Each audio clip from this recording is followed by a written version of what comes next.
Welcome back to the TRN Snap.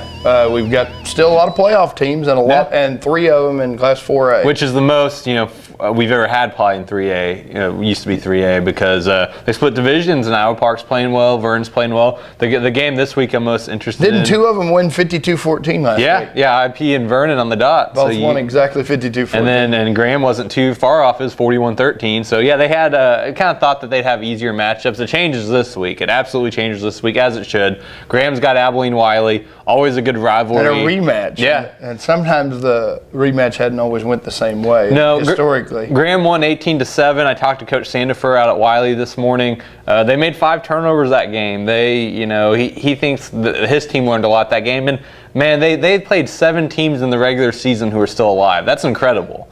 Because he always goes and plays a schedule. Yeah, but for all those teams to be alive is he'll go crazy. Play Graham, he'll play Argyle, whoever wants to show up and play. And those are his only losses this year, Graham Argyle. Wiley's defense is awesome. Johnston is the linebacker. He's a Baylor commit. They got a D-line guy who's going to another Texas D1 school. And Graham's got some big firepower up front on its defense too with Dustin McWhorter. So I think this is going to be a fun defensive, low-scoring type game.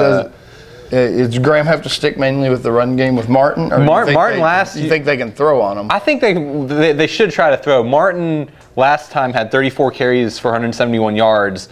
I don't think they're going to try to run him that much. I mean, they're going to try to run the ball a lot. But there's a real windy, cold day. That was when that storm came in early September, and it was really miserable outside, real cold.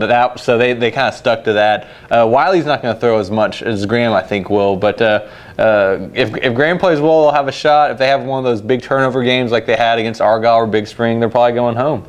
So and then Vernon IP. Vernon's got Sweetwater. That's a tough game. Yeah, and Sweetwater's a good passing team. Got a quarterback with 42 touchdowns. I mean, it'll be kind of whether Vernon can control the clock with their good run game that averages about 400 yards, or whether Sweetwater's passing game kind of sets the tone and puts them in a hole. So and Iowa Park takes on Salina. Yeah, and they have a passing. We're used to Salina being a heavy run team back in the day, but they have a quarterback going to North Carolina. He's really good. IP secondary has shown that they've proven to be. They have strength. playmakers back there. But it's gonna. I think IP is the one team that's gonna have its hand. They're big underdogs. Big underdogs. So. A lot of things have to go their way, but that's why they show up and play. Yeah. And they did make it past Thanksgiving, so congratulations for that to all 3 of these 4A teams. When we come back, we'll look at the Class 2A and 1A small schools.